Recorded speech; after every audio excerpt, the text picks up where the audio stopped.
we are humans. We sleep. When we sleep, we dream.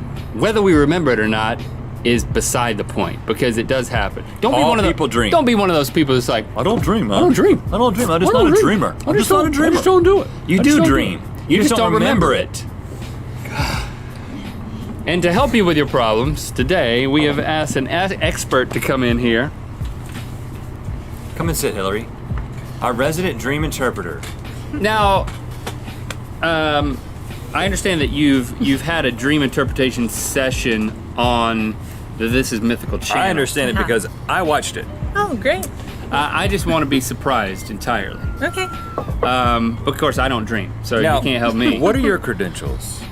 I mean, I have pretty abstract thoughts, and I'm a good listener, and I think combined, I just am able to create some pretty good interpretations. Okay. Accurate? I'd say accurate mostly. Okay. So, Do you dream? I do. Personally? Yes. You may have explained this in some other video, but Hillary's the person that if you try to get into mythical entertainment, you gotta go through her. Okay? She woman's the front desk. Which means it doesn't happen. Right. Nobody gets through. The success rate is 0. Now, I sent my dream in. Mm-hmm. Now, I don't know if this is. Now, you know, we talk about dreams from time to time, and there are times in my life where I diligently journal my dreams. I've had like a couple of apps, and the detail in this dream is you're gonna be like, it's totally made up. Nobody remembers that much detail. That's because you, my friend, have not learned the technique of dream journaling. But if you dream journal right when you wake up, you will be absolutely amazed at the level of detail that will start to all of a sudden come back to you, and you'll like go back into that place, and you'll be able to remember dreams to the detail that Hillary's going to explain to you. Now, because this is not made up. I also I'll vouch for that, because there have been swaths of time where like this would come up in conversation, and then I would make up my mind to use the disciplines of dream journaling, which it does require disciplines. Like the moment you wake up, you can't move, and you have to just, ideally with your eyes closed, just sit there and think. Do you want me to go through and my remember the dream again first before you tell me the interpretation? Of course, because I don't know the dream. You don't have it written down, do you? I gotta get my phone. No.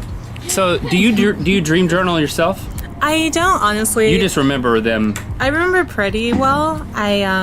I just have made a habit of interpreting as soon as I wake up, and then if they're really important, they stick with me, and if not, I just let them pass. But if you can't remember, I mean, you'd be surprised if you lay there in bed with your eyes closed and you said, okay, I'm gonna think about what I dreamed, or just stare blankly at a wall, like right when you wake up, it'll come back to you, and you just sit there and you'll remember. You know how sometimes your dream will come back to you in the middle of the day. It's like, oh, I remember what I dreamed last night. Well, that'll happen with a predictable rate of success, and then you can turn around. Or if you wake up in the middle of the night, you can roll over and journal it and go back to sleep. So I've done that a few times, but I know this is a long dream, so I think we'll just wait on me presenting one at a later date. Okay, how about that? Now, you'll also notice that I write in the present tense, because in all the dream books that I've read, they suggest that during dream recall you should write in present tense, not past tense, and that triggers even more detail. It's a whole science, man. I have a Ferrari. Small, brand new convertible.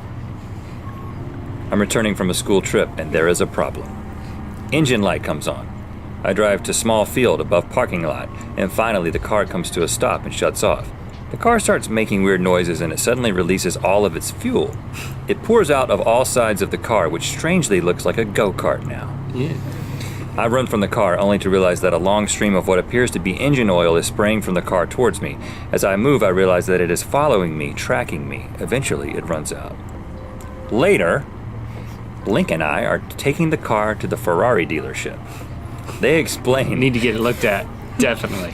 That it was it's becoming a golf cart, and it's very leaky. They explain that it was the theft deterrent, but also say that it was set off because I was running it low on oil. Ooh. I'm telling Link how I'm not going to give him any details so I can tell him about it in GMM. Wow! But I say, but I will never not have a Ferrari. I don't have a Ferrari. I'm going to tell you. So basically, you said, no, I'm not going to tell you the details now. I want to tell you on GMM, but I'm going to go ahead and tell you right now. I will never. I will never not have a Ferrari. Because once you have a Ferrari, Yeah. Once you go Ferrari, Yeah, you don't go. right, away from a Ferrari. Some old men are listening in. Have you told this story on a GMM before? The dream happened a couple of years ago, so I don't know. We talked about so many things. Is it dated? Yeah, well, I brought up the email that I sent because I Okay. took a couple of typos out to make it flow a little bit better. But I think it may have been 2013. So maybe. Okay. I know you told me. But. Some old men are listening in. When I look up at them, I realize we are at a ranch. One of the old men brings Link an instrument, then me a fiddle. I don't know what your instrument was, sorry. Doesn't matter. Detail lost. I tell him I can't play it. He picks it up and starts playing without touching the strings, just pushing on it. I notice he's extremely skinny and wearing a robe. The fiddle has become a huge bag, and he's making these amazing cowboy movie sounds, whistling, hitting the bag, etc. It was like a giant bagpipe. It was amazing. I tell Link to come over and listen and tell the dude to start over. Just as he's getting started, another old man's Walkman starts playing cheesy country rock really loudly. Then we have to leave. I'm upset and tell Link it was the most amazing live music I have ever heard. But I didn't get to hear it because of the Walkman. Link is on a horse. I say, I will never not be on a horse. I forgot my horse. We turn around. in a horse? We turn around and go back towards the ranch. There is a truck with a large bed full of horses. Link rides his horse right into it, and I run in also. I'm not on a horse, remember? I'm just running. I ask Link to remind me what my horse looks like. He says white with black spots. At that moment, we spot him laying in a field, neck broken. Oh, Rhett! I start crying. Oh my goodness. We have to put him down, but we don't have a gun. And now we're in a living room. Horse is, he doesn't have a name. Horse is laying in corner. Dead? It is a family's home, and Michael B. Jordan is there.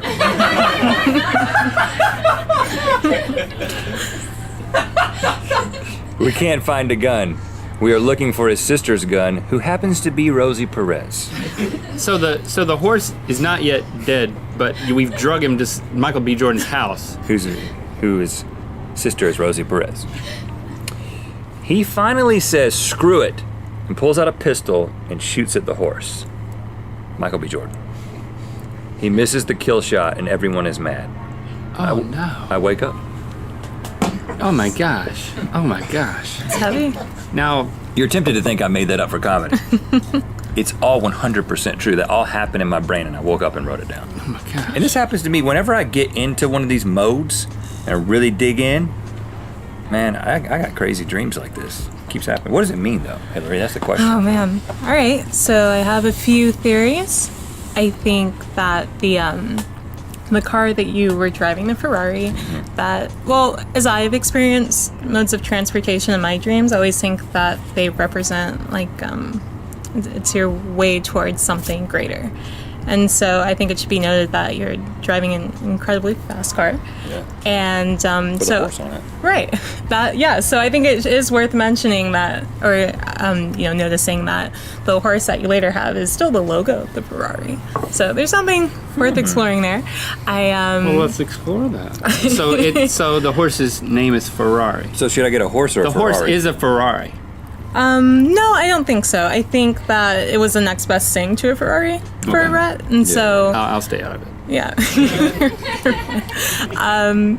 You do your work. I'm the professional. Okay. I think that the Ferrari served as your way, as a very quick way to get away from something, maybe some type of problem, or maybe towards a brighter future than what you were currently experiencing. I mean, you said this was just a few years ago, so Dark time, 2013. right.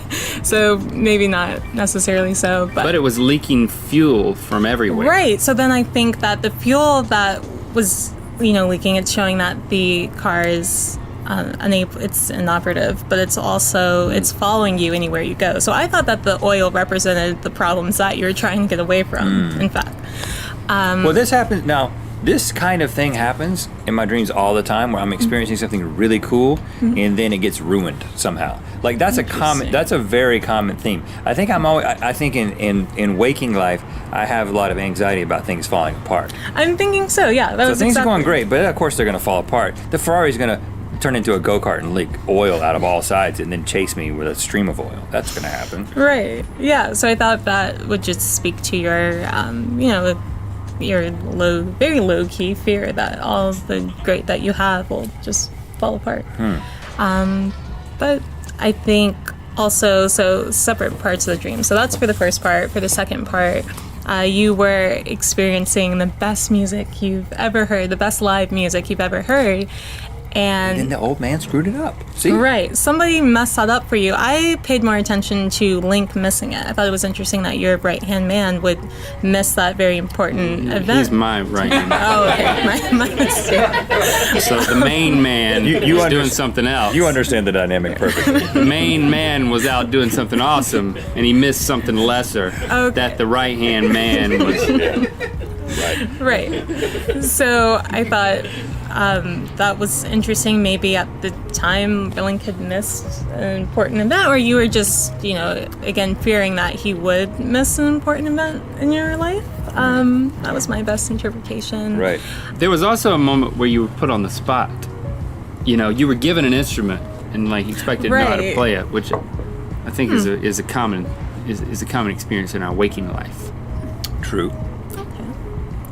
I did have In our one. job. One follow-up question was, you said that when you were first driving the car, you were coming back from a school trip. What, like high school or college? It probably was high school. Okay, interesting. Okay, I'm in high school a lot in my dreams. that's interesting. I really peaked then. What was your?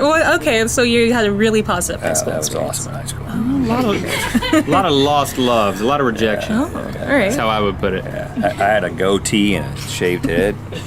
Ooh. Yeah, I weighed 175 pounds, and I was the same exact height I am now. Oh, okay. Yeah. So, Pretty awesome. Yeah, that sounds like a good time. Frail, I think is what he's getting at. But there was a truck full of horses. Yeah. Right. So you arrived at the bed of horses, but you still couldn't remember which was yours, which I I couldn't thought remember my own horse. was I have weird. I have a theory about that. Oh, do you?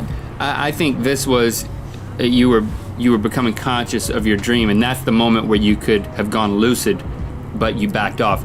What you could have done was, because you were realizing, you were thinking to yourself, hold on, I have a horse?